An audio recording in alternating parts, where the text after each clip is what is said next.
Kisah perkawinan agung antara Nyi Roro Kidul dan Sunan Kalijaga ini bisa jadi hanya merupakan legenda tutur semata atau hanya merupakan mitologi.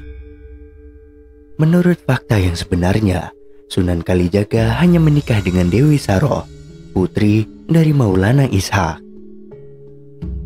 Dari pernikahan tersebut, keduanya dikaruniai putra dan putri, yakni Raden Umar Said atau Sunan Muria, Dewi Rahayu, dan Dewi Sophia. Di dalam kisah perkawinan agung Nyi Roro Kidul dan Sunan Kalijaga ini, disebutkan pula bahwa Sunan Gunung Jati adalah guru dari Sunan Kalijaga. Padahal menurut sejarah Wali Songo, guru Sunan Kalijaga adalah Sunan Bonang yang mempunyai nama asli Raden Magdum Ibrahim. Beliau merupakan putra Sunan Ampel dengan istrinya Nyi Ageng Manila. Ibunya merupakan pembesar, yaitu putri dari seorang adipati Bupati Tuban. Sementara itu, relasi antara Sunan Gunung Jati dan Prabu Siliwangi tercatat dalam fakta sejarah sebagai cucu dan kakek. Nama asli beliau adalah Syarif Hidayatullah. Ayahnya bernama Syarif Abdullah, seorang bangsawan Mesir yang menikahi Nyai Larasanta, putri Prabu Siliwangi. Larasantang diubah namanya menjadi Syarifah Mudaim sejak menikah dengan Syarif Abdullah. Kemudian Syarif Hidayatullah pulang ke tanah leluhurnya dan berhasil menyebarkan Islam di Jawa Barat. Sebelumnya beliau mendirikan Kesultanan Cirebon dan dikenal sebagai Sunan Gunung Jati. Kisah perkawinan agung Nyi Roro Kidul dan Sunan Kalijaga ini berawal dari sebuah peperangan antara Prabu Siliwangi dan Sunan Kalijaga sebagai utusan dari Sunan Gunung Jati. Konon Prabu Siliwangi yang merupakan Raja Pajajaran tidak menerima dirinya diislamkan oleh Sunan Gunung Jati. Setelah itu terjadi benturan amat hebat antara dua kepercayaan yang sama-sama kuat di antara masyarakat, yaitu Islam dan Hindu. Hal inilah yang menyebabkan perang saudara terjadi antara Prabu Siliwangi yang terkenal sakti mandraguna dengan pasukan dari kerajaan yang terbunuh dalam peperangan itu. Diutuslah Pangeran Arya Kemuning, Dewi Nyimas Gandrasari, serta Nyimas Roro Kencana Wungu untuk menaklukkan kesaktian Prabu Siliwangi. Mereka ternyata gagal. Karena itu akhirnya Sunan Kalijaga diutus untuk menghadapi sang Prabu Siliwangi. Kisah Sunan Kalijaga dengan Nyi Roro Kidul atau yang bernama asli Dewi Nawangwulan berawal dari sini. Sunan Gunung Jati mendapatkan petunjuk atau syafaat bahwa untuk menaklukkan Prabu Siliwangi hanya bisa dilakukan dengan menggunakan tombak Carera Raksa. Tombak sakti ini adalah tombak milik Nyi Roro Kidul.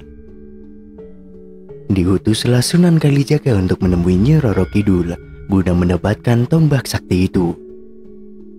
Saat bertemu dengan Sunan Kalijaga, perasaan cinta hati Nyi Roro Kidul mulai bersemi. Rupanya sudah sejak lama Nyi Roro Kidul menyimpan rasa cinta pada Sunan Kalijaga. Pertemuan ini dijadikan kesempatan oleh Nyi Roro Kidul untuk memikat Sunan Kalijaga. Dia berpura-pura menolak meminjamkan tongkat sakti Carera Reksa dengan alih terlebih dahulu meminta untuk dipertemukan dengan sang Raja Panatagama, sebutan Raja Cirebon. Singkat cerita, Sunan Kalijaga membawa Nyi Roro Kidul ke hadapan Sunan Gunung Jati. Tersenyumlah Sunan Gunung Jati melihat kehadiran Nyi Roro Kidul, sebab ia sudah tahu isi hati atau perasaan Ratu Cantik itu terhadap Sunan Kalijaga. Lalu kemudian Sunan Gunung Jati mengundang Sunan Kalijaga untuk masuk ke Kaputren, lalu berkata, "Wahai Kalijaga, sebenarnya tidak ada yang lebih mulia kecuali berdasarkan pada keagungan syariat Islam. Menikahlah dengan Ratu Kidul atas nama Islam, serta bukanlah lantaran nafsu." Maka Sunan Kalijaga patuh, sebab beliau menganggap Sunan Gunung Jati adalah gurunya. Singkat kisah, hubungan Sunan Kalijaga dengan Nyi Roro Kidul siap berlanjut ke jenjang pernikahan. Namun, sebelum pernikahan terjadi, Nyi Roro Kidul mengajukan sebuah syarat sebagai maharnya, yaitu tasbih kecubung wulung yang didatangi dari Laut Merah. Syarat yang tidak dapat ditawar lagi. Sunan Gunung Jati pun meminta muridnya untuk memenuhi syarat mahar tersebut demi keselarasan bumi ini. Dengan bertawakal kepada Allah, Sunan Kalijaga menyanggupinya hingga tiba hari yang telah ditentukan. Beliau pun pergi ke Gunung Cermai untuk bertafakur serta meminta perlindungan dan petunjuk Allah Subhanahu wa Ta'ala. Pada malam keempat tafakur, Sunan Kalijaga mendapat sebuah isyarat yang tidak diketahui pasti datangnya dari mana. Suatu ilhafat mengatakan bahwa akan tiba seseorang yang menuntunnya untuk menunjukkan di mana tasbih kecubung wulung berada. Pada malam terakhir itulah datang tiga sosok bangsa lelembut, masing-masing bernama Sang Hyang Raja Sonto, Sang Hyang Rantu Srangga, dan Sang Hyang Sihwalika. Ketiga lelembut itu membawanya ke tepian Laut Merah. Kedatangan mereka disambut oleh pendamping gaib Ratu Bilqis. Ini termasuk Ria Agung Raja Sulaiman.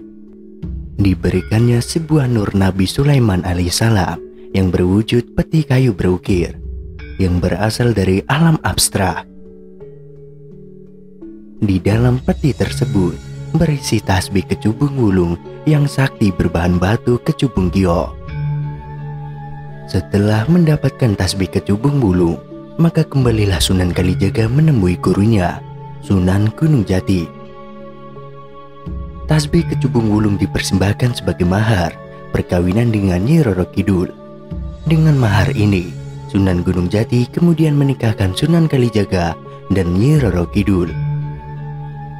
Setelah resmi menikah, maka sesuai perjanjian, Nyi Roro Kidul harus menyerahkan tombak Carera Reksa kepada Sunan Kalijaga yang telah menjadi suaminya tersebut. Setelah mendapatkan tombak Carera Reksa, Sunan Kalijaga segera menghadap kepada Sunan Gunung Jati. Tombak itu diserahkan kepada sang guru oleh Sunan Gunung Jati, yang kemudian namanya pun diubah menjadi tombak pusaka Agung Buhani Nirwana Cakra Langit. Dengan pusaka Cakra Langit inilah pada akhirnya Prabu Siliwangi dapat ditaklukkan oleh Sunan Kalijaga. Keduanya melakukan perang tanding sepanjang 7 malam berturut-turut lamanya.